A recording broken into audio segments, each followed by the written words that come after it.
Bonjour, dans cette rétrospective sur la technologie de l'avenir, nous allons parler des technologies que nous avons vues apparaître au cours des 15 dernières années. Nous allons évaluer leurs promesses. Nous allons voir si à l'avenir, ils vont remplir leurs promesses avec ce concept des Linking Cities. Nous allons regarder 3 sujets: la réalité augmentée, la blockchain et la gamification. Toutes ces choses ont été prometteuses au début, mais nous ont laissé un peu déçus. On va commencer par la réalité augmentée. Comme vous voyez dans l'image, la réalité augmentée, cela veut dire une couche rajoutée au monde réel en temps réel. Parfois, quand les gens parlent de la réussite de la réalité augmentée, ils parlent des jeux comme Pokémon Go. Cependant, Pokémon Go a connu une grande réussite.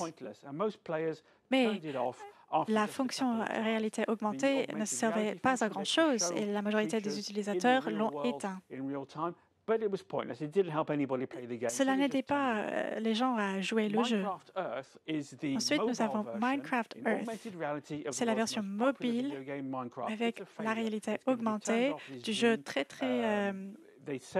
populaire Minecraft. Mais cela a été un échec parce que cela ne marche pas très bien.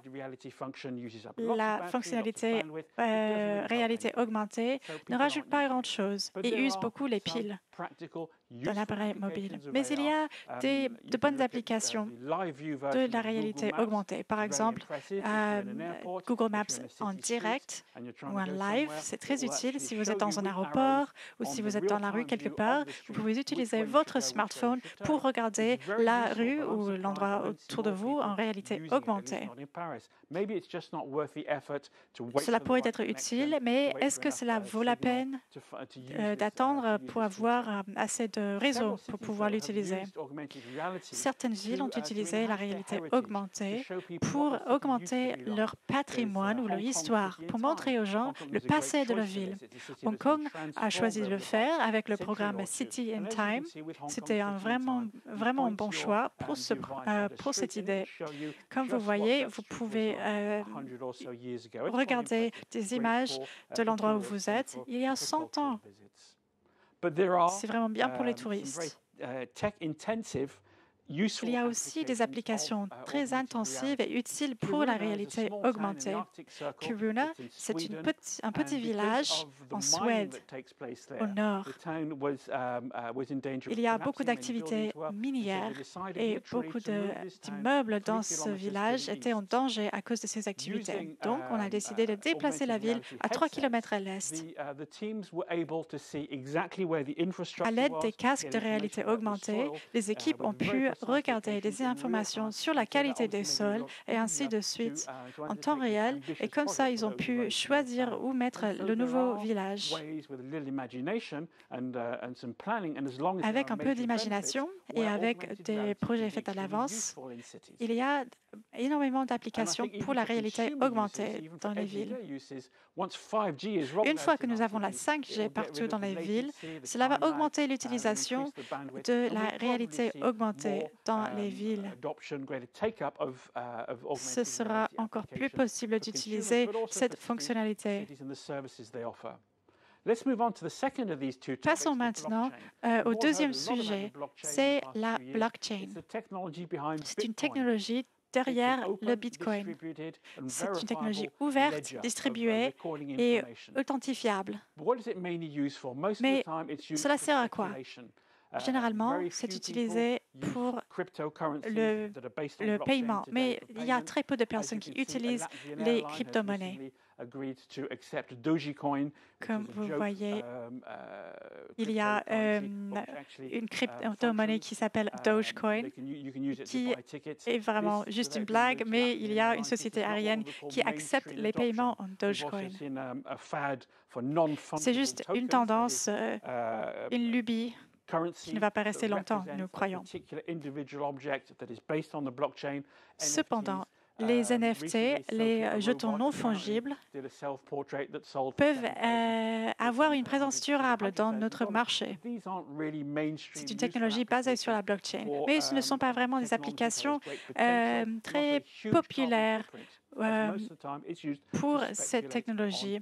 Et aussi, cette technologie a une grande empreinte technologique.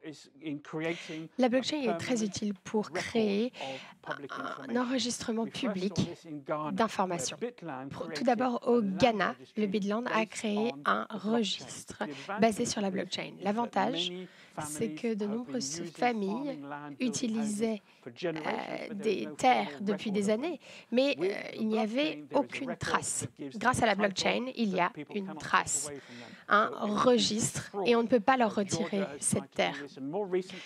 Plus récemment, nous avons vu les pays développés faire des transactions de terres où vous pouviez acheter une terre ou une maison et vous aviez une trace permanente et il n'y avait donc pas de cas de fraude. Donc des applications pratiques qui ne sont pas encore suffisamment généralisées. Certaines communautés utilisent la blockchain pour des services pair à pair, comme dans l'énergie à Bangkok. Il y a un échange d'énergie solaire entre écoles, hôpitaux, sans intermédiaire. Pas de fournisseurs centralisés d'électricité.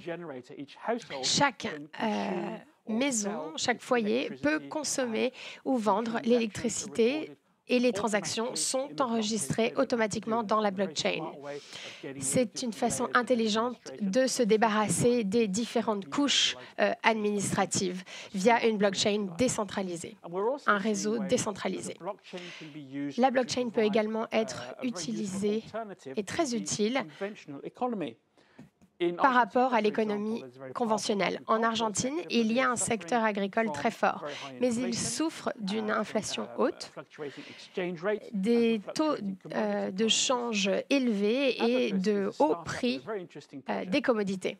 Abacus est un projet intéressant. L'idée est que les consommateurs peuvent acheter des produits agricoles sous la forme de jetons de blockchain. Les exploitants sont ainsi protégés de la volatilité des prix et les consommateurs peuvent également jouer autour de l'inflation, car le jeton qu'ils achètent ne connaîtra pas la dévaluation, contrairement aux pesos de leur salaire. Donc, la blockchain peut créer une économie locale moins volatile que l'économie locale. La blockchain peut certainement réaliser son potentiel dans des villes, peut-être via ce projet de créer une province autonome au Nevada. Le PDG d'une entreprise qui s'appelle Blockchain It a utilisé une zone de 27 000 hectares avec 36 000 habitants. Et il veut créer une vraie économie locale basée sur la blockchain. Les transactions entre les personnes se font sur la base de pair à pair, entre individus. Cela n'a pas encore été mis en place, mais il est intéressant de voir comment cela va évoluer. Dans ce cas, la blockchain, qui est censée être décentralisée, ouverte, encourage une ville à se couper du reste du monde en essayant d'être autonome. Il faut voir avec le temps si c'est une évolution positive ou négative et si cela va fonctionner. On peut regarder les jeux également. C'est une inspiration en matière de devises locales. Par exemple, Mega Cryptopolis. C'est un jeu de stratégie de construction de villes décentralisées. L'objectif est d'acheter des biens immobiliers et d'obtenir des loyers d'autres joueurs. Tout se fait à partir de jetons non fongibles, les NFT. Donc, chaque transaction est un contrat intelligent qui se valide via le logiciel sur la blockchain. Et il y a même une économie locale basée sur les méga jetons. Donc, une devise locale, une économie locale qui se forme grâce à la blockchain. C'est intéressant de voir comment convertir les idées de jeu dans la vie réelle pour nous aider dans des applications concrètes. Enfin, dernier point, la gamification. Ces 10-12 dernières années, nous avons vu beaucoup de commentateurs, de blogueurs nous dire que chaque processus dans les entreprises pouvait être gamifié. Donc, c'est-à-dire utiliser la mécanique, la technologie des jeux et l'appliquer à l'activité humaine. Quand on voit à quel point l'industrie du jeu est importante, ils sont plus grands que les cinémas, les matchs de football et bien d'autres industries. Donc, c'est vraiment une part importante du secteur du divertissement. Et c'est un secteur qui encourage les gens à revenir, à utiliser à investir. Donc, comment convertir le jeu dans notre vie? En 2009, à Stockholm, voici le premier escalier musical. L'objectif était d'utiliser les marches comme un piano. Certains prenaient les marches, donc l'objectif était de prendre l'escalier plutôt que l'escalator. Nous avons vu différents exemples de ce piano sur des marches à travers le monde. C'était drôle au début, ça sensibilisait un petit peu, mais il est improbable que cela va changer les habitudes de la population. Plutôt que de parler de gamification, on devrait parler de conception motivationnelle, comme ce piano.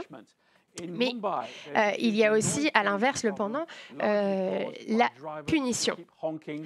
Certains conducteurs à Bombay n'arrêtent pas de klaxonner. Donc, la police a équipé des feux tricolores de capteurs et dès qu'ils entendaient des klaxons trop forts, eh bien, ils recevaient un signal pour arrêter de klaxonner.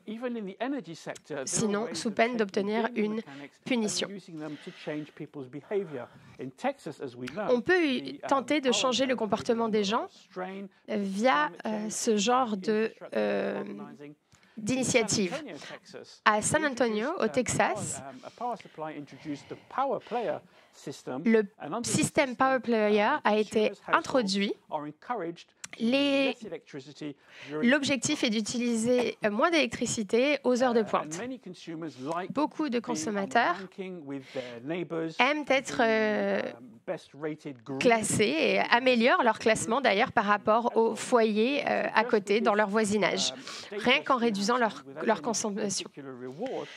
Donc, grâce à un système de récompense, ils se prennent au jeu et réduisent leur consommation électrique aux heures de pointe. Cela évite l'inflation des prix et permet un approvisionnement en énergie plus fiable. L'une des raisons pour laquelle la gamification n'a pas pris dans les entreprises ou autant qu'on le penserait, c'est peut-être parce qu'on ne voit pas... On ne fait pas la distinction entre jeu, on fait trop la distinction entre jeu et vie réelle. Comme si les jeux étaient ennuyeux, n'avaient rien d'intéressant. Parfois, il ne suffit pas de changer les comportements. Il faut utiliser les jeux comme un outil et les considérer de façon très sérieuse. Block 2 Block est une ONG qui est un partenaire avec Mojang, Microsoft en est le propriétaire, pour un habitat des Nations Unies et avec l'unité Habitat des Nations Unies. L'objectif est de reconcevoir des parcs, de rendre les zones d'habitat plus sûres pour que les femmes se sentent plus en sécurité, pour que les enfants puissent se déplacer plus facilement dans les villes et qu'une fois que ce modèle est créé, la communauté se rassemble pour créer les nouvelles installations. Ils l'ont fait à Hanoï, à Johannesburg et dans une trentaine d'autres pays. Donc, et ils se sont basés sur un jeu, bien évidemment. Donc un jeu peut être très sérieux. Si on regarde l'avenir, on va parler d'intelligence artificielle. Nous avons vu des milliers d'innovations à travers le monde qui se servent de l'intelligence artificielle, l'IA. Nous avons vu des robots qui peuvent nettoyer des fleuves en reconnaissant la pollution plastique. On voit également une intégration des énergies renouvelables en temps réel, car on peut mieux prédire la demande en énergie des consommateurs. On peut mieux prédire la pollution.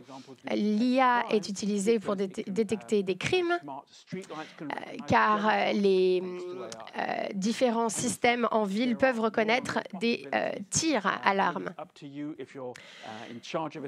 Si vous gérez une ville, réfléchissez, quelles données ai-je en main? Comment puis-je les mettre en œuvre via l'intelligence artificielle pour que l'entreprise soit plus durable, inclusive et intelligente? Dans quelques années, nous verrons peut-être l'ère quantique avec le calcul quantique utilisé dans les villes. Ça peut sembler être de la science-fiction, mais ça devient une réalité.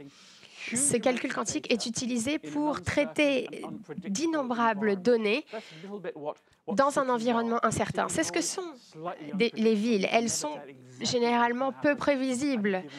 On ne peut pas savoir ce qui va se passer à un certain moment, à un moment T. Donc, on peut voir via ce calcul quantique ce qui va se passer et essayer de s'adapter, d'adapter les services, les infrastructures en fonction. Donc, ayez l'esprit ouvert, car l'inspiration peut venir des jeux, d'autres domaines, de n'importe où. Nous savons que les villes, des villes linking, des linking cities, ne doivent pas que se concentrer sur la technologie. Faisons en sorte qu'elle soit plus durable et inclusive. Merci. Merci au vice-président de l'intelligence de NetExplo, de l'Observatoire NetExplo. Passons à la transition numérique.